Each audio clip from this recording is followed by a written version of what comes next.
let's talk about test optional and what this means and how to maybe maximize this opportunity for yourself. So because of COVID, most universities have gone test optional this year, which means you don't have to submit an SAT or ACT score, okay? But there's a big difference between test optional and test blind.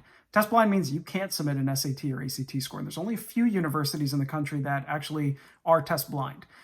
So what this means, and this is really an important distinction, because if you, let's say you take two students, okay?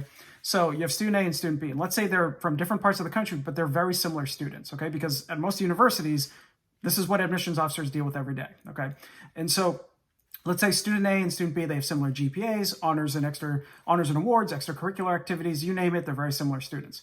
But student A has submitted a good SAT score, okay? And student B said, you know what, it's test optional, I don't need to do it, I'm not gonna do it. And they decide not to submit a test score.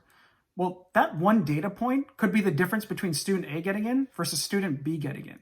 So right now, there's a tremendous opportunity because many students are really kind of taking advantage of that excuse and saying, you know what, I'm just not going to submit a test score this year.